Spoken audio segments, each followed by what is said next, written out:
in product-led growth, things work very fast, right? Because it's kind of a automated machine when it's done right. Obviously, it's an automated machine that kind of optimizes and does amazing stuff. And sales-led growth, usually kind of the time periods are longer, right? Because there's the human in the middle.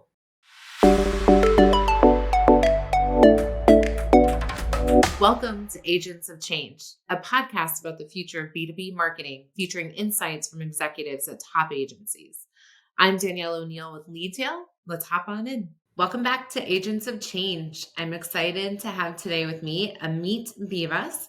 He is a global marketing executive. He has a background in product marketing, content marketing. He's done B2B marketing for the last 15 years. He has a lot of thoughts on PLG versus SLG, which is really where we're going to dive in today. And we're really excited to have him on the show. Welcome, Amit. Hey, Danielle, thank you so much for having me. And just as a disclaimer, I did not say those things. Danielle kind of created them. I'm trying to be super humble, but thank you. Hey, you earn these titles. We're going to give them to you. All right. I'm looking at kind of serendipity. Somehow I got there, but I want to talk sales-led growth versus product-led growth. I know that we've all heard these different terms. We've talked about them. If you've listened to any sort of LinkedIn Academy, whatever it might be on marketing, they've talked about one or the other. So I want to hear from you. What are the commonalities of the two, and what are the differences when we're talking about product-led versus sales-led?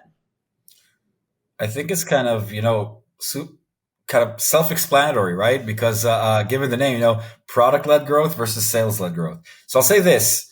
The common practice is sales-led growth, right? Marketing that generate leads to sales, building a pipeline, and then closed won.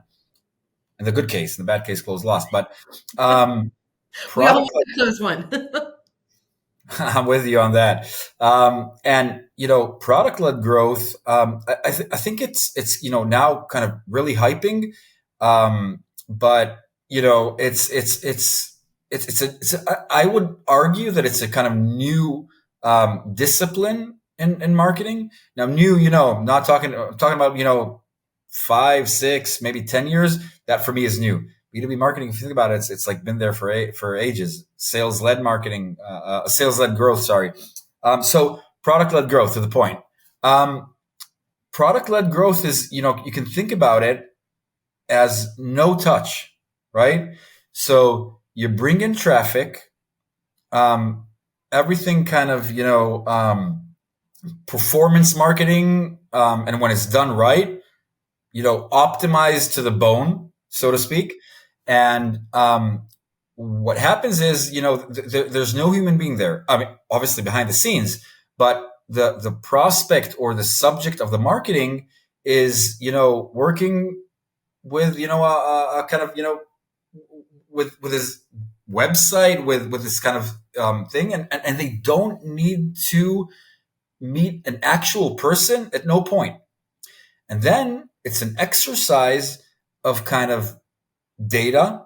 Everything's data, right? But here even more so, and kind of trying to optimize that funnel of, okay, you saw the ad, now you want to go into the website, all right, understand what it's all about, convert, start using some cases, like a freemium, or other cases, a trial period, and then slowly but surely kind of convert.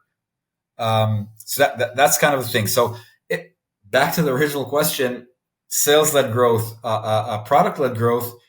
Product-led growth, I think if I can say it like in one word, product-led growth is no touch. Sales-led growth is high touch.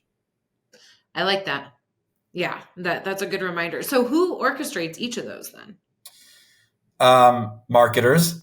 But I would say that kind of product-led growth is operated by more of the kind of performance-driven kind of marketer. Obviously, also in sales-led growth, there are performance people and all that. But sales-led growth, it's more of kind of, I would say, um, it is performance, but it's kind of more, trying to think about the right word here.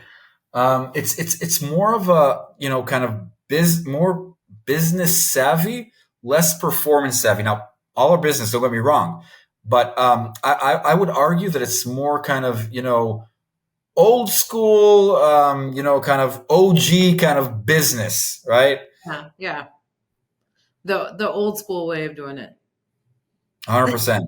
And then, because it's actually an interesting segue into kind of, the time, right? Like kind of, in product-led growth, things work very fast, right? Because it's kind of a automated machine when it's done right. Obviously, it's an automated machine that kind of optimizes and does amazing stuff. And sales-led growth, usually kind of the time periods are longer, right? Because there's the human in the middle, right? And then kind of, okay, let's try this. And then, okay, let's wait for sales feedback. Let's wait for, and other stuff. So in any case, that's why I kind of explained it. And I might be, kind of offensive here, and hopefully not. But I would say that it's kind of more old school business sales-led growth, and product-led growth is more kind of, techie, no touch, that kind of stuff. Yep. So what are we missing when it comes to that product-led growth? Thinking about the marketing side. What are we missing? First and foremost, I my previous role was, VP B2B marketing at Monday.com. And I think that, at that sense, what Monday.com did with product-led growth is doesn't fall from cracking the atom, right?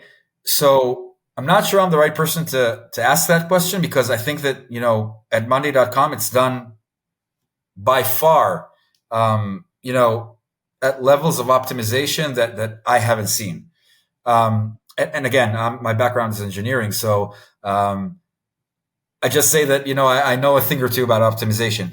Or back to your original question, what I think is, what's missing there, I would say that, given, all the PLGs that are around here, it's obviously a trending thing now.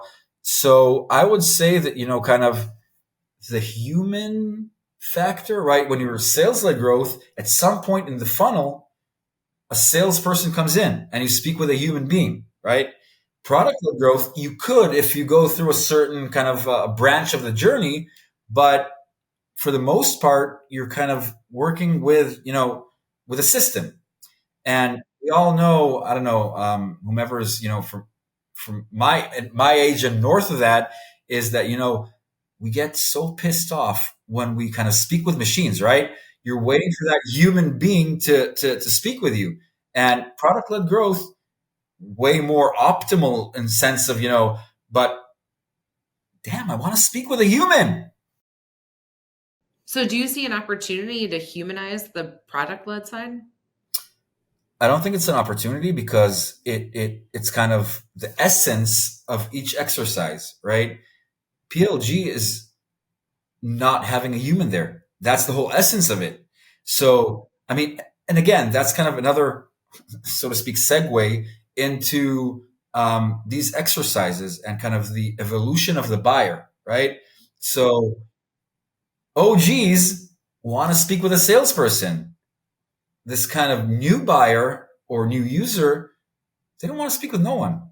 They want to do their thing, right? So again, I might be a bit old school in how I'm kind of explaining this, but it's it's the new. It's the new. So, Amit, in an earlier conversation, you'd mentioned the importance of targeting the right personas. And so, whether it's PLG or SLG, you've got to know who it is that you're talking to. And you'd said specifically, we're not looking for the buyer, we're looking for the user. And I love that, because as marketers, we tend to focus on marketers and executives both. We tend to focus on who's actually signing that check, as opposed to the person that's going to be using our product, playing with it in it every single day. So when we're thinking in an SLG approach, for instance, how do we go about that SLG approach when we're targeting that end user as opposed to the person that is actually going to be the one signing that check? I think that in many ways, that's exactly, the essence of the difference between the approaches, right? Again, and important to emphasize, my role at Monday was, B2B enterprise marketing. So I worked very closely with the folks at PLG and, kind of the product led growth, but, that wasn't my, place in the business, but I have seen it. And, again, I'm not a professional there, but, I've been with the company to understand, how it works and kind of the similarities and differences. So in any case, I would say, and again, quote unquote off, that like the OG marketers, right? Enterprise, right? We're looking for the buyer. The story starts with a business case, right? And it's not, I would, argue with what you said. It's not solely the user isn't important, but, you start the narrative with the buyer, with a budget owner. Whereas in PLG, the story starts with the user, right? So I would say like the narrative is not necessarily a business case, but more so capabilities. What can this product do for me as a user? How can it, make my life better? And if you think about it, it's exactly that. It's like bottom up versus top down, right? And again, coming from a background of B2B marketing, so it's top down.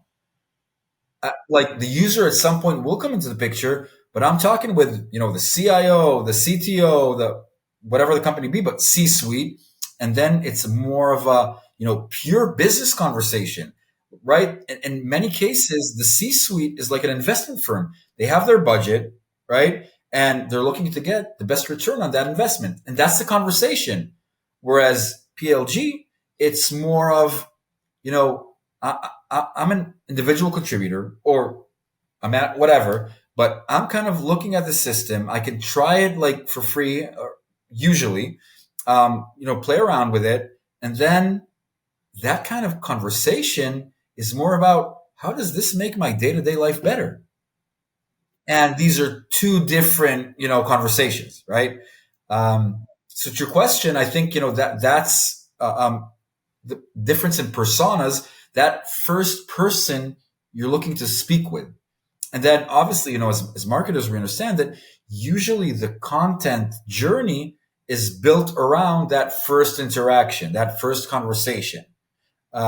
So think about, the PLG, it starts with, I'm the user.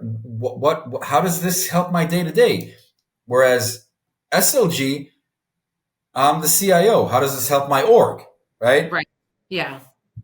Yeah. And so you almost have to, when you're thinking about that positioning, that's when personas matter more, is understanding who it is that you're talking to, so you know which approach you have to take. 100%. And I think that, again, previous roles, it's like you do a lot of research around, ABM, account-based marketing. It's like you take a handful of accounts and, drill into who's this person, who does he speak with, or the buying committee, who are these people? And it's, intel, right? Whereas when you're doing it PLG, it's at scale. And it's supposed to be that way. So you're looking at more broader personas, I would say, right? Not a person, a persona. So don't get me wrong. Also in B2B marketing, we have personas, but in PLG, so we have that kind of, I would say segment of types of users, right? So think about, I don't know, the tech user, the business user, I don't know, in the case of Monday.com, the project manager, right? And these are buckets that I would say have way more people than, when you're doing top down. Even think about it, how many C-suites do we have in the world versus how many, users, ICs do we have in the world? Mm-hmm. Yep. Yep, absolutely. No, that's a really good reminder and thinking about it that way. So you're determining if your company is going to be a product led or sales led. And so me on the marketing side, and I've got to determine now how I'm going to market this particular piece, whether it's a software system or it's an actual hardware piece that's going to go. Then am I determining first the PLG or am I determining the persona? And then we're going to determine that it's a PLG or an SLG from there.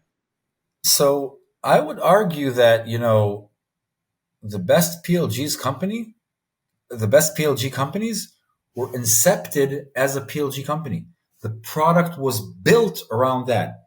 Whereas the rest, since it's the most common practice for ages, are built as sales led growth. So it's something that, from the best companies from inception, obviously it connects to the previous, like what we spoke about earlier. I think that, um, the shift between one to the other is very challenging because if you're born as A or B, it's more natural. And also the kind of company DNA is kind of stemming from that, right? Being a PLG, it's kind of more of a mindset and a cultural thing of bottom up versus SLG, it's, kind of more top down. If you have a company, and I'm sure we've all kind of been in this, that we are a PLG, the product is going to lead, da da da da da, but we don't have a product that is strong enough to truly be a PLG. How do you have that conversation? How do you approach that topic with your executives to say, that's not us yet? We don't have the product that can truly lead this company. So we have to take a sales approach now for marketing to be able to do what we need to do. It's a good question. And I think that kind of, as kind of we progress, and we didn't touch upon AI, but that's a whole different conversation. But as we kind of progress, I think that we'll see more and more PLG. And the reason is that the buyer is kind of changing, right? So we spoke about, the CIO, again, code name, right? Being that person that has a huge budget and a sales process takes, 6, 12, 2 years, right? Um, I think that, and again, that's the world that I come from. I think that at some point that world will change. We're already seeing it. Why is PLG trending? Not because it's a buzzword, because it's an approach that people want to buy that way, right? Um, you know, I'm putting myself with the hat of the CIO, right? I'm a CIO of this company. And, it's again, think about bottom up. Several people from the company, and I'm looking at it as a heat map. People here said that they're using this and that product. People here said that they're using this product. People here. Now, if I'm a new age CIO, I'd say, amazing. This was adopted by, the users. Um, Unlike, that old school CIO that would say, no, it's my decision. Me and the team, obviously, me and my office would decide what these people work with. So, to your question, I believe that most companies in the future, now what is the future? 5 years, 10 years, I don't know.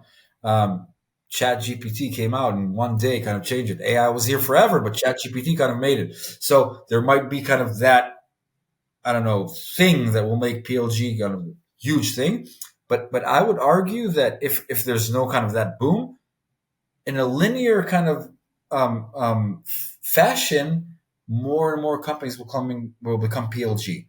Um, Again, to the original question, if I'm kind of a product person and I would say, listen, this product isn't built for PLG. So again, to where we started, either you're born as PLG and then most of your business is PLG, or you're born as an SLG and most of your business is SLG, right? And there are mixes. I haven't seen that, creature that's 50-50. It might be out there, but I haven't seen it. So again, I think that it's more kind of from inception. Maybe in the future, it'll be different. Yeah. Interesting. I like that. All right. And the last thing I want to talk about, Amit, and you've touched on this a little bit and kind of hinted to it a little bit. So you are currently taking a break. You're on a 1-year sabbatical. You're doing the dad life. You're doing the break, which I love. And you had some thoughts on time debt when we were talking initially. And you had some really good points on the importance of time debt and what it means to you and what this balance looks like. And I would love to just kind of close out today, one, with what does time debt mean to you? And what do you hope to learn during this year, during this sabbatical? So yeah, I've been again, and this might sound not as long, but I've been like 15 years in tech, and that's my professional life. If I think about it, since I was born, I was running. Kind of, everything. Right? You finish your high school, you run into this, you run into that. I never kind of, and this is again, I'm quoting my wife here. I never stepped down from the train. Kind of always running. And then my wife said, and we're just fooling around, sitting in our porch with wine and cheese and like you know you we have like maternity leave. So I was saying we have paternity leave, but she's saying it's not the same thing. Like our leave is substantial differently in a way, and kind of it's not no holiday. We have a newborn there, and we need to kind of make him live. But we have that professional pause. Now, I might say something controversial here, but I'm saying even if I take a paternity leave, I'm still with on Slack, on whatever. And just kind of as an asterisk, I didn't take a paternity leave, and I have 3 children. So that's kind of how the conversation started. Again, as as a conversation with your significant other, and then kind of we had more and more conversations around it. Like, you know what? I'm 15 years into this, and I never had that kind of pause. Um, and that became a reality at some point. Hold your horses. Let's kind of put pause. I remember, I used to be in the cassette age. We had that button, pause, boom, everything stops. So, like, kind of the theory is that that's what I'm trying to do now. Now, I don't know. I'm like a month and a bit into it. Let's talk in another, 3-4 months. But that's kind of, the philosophy behind it. So pause. Let's kind of understand now. And you can quote this. I was speaking, when I kind of started making, thinking about this decision with my therapist. We all have a shrink, right? And I was saying, I'm thinking about this and I have so many plans on what I want to do in this year. And she was saying, oh, hold your horses.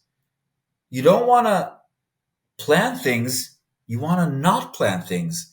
You want to kind of, it's not, it's doing nothing. It's not doing nothing. It's doing nothing. And if you think about it, it's a thing, right? Doing nothing.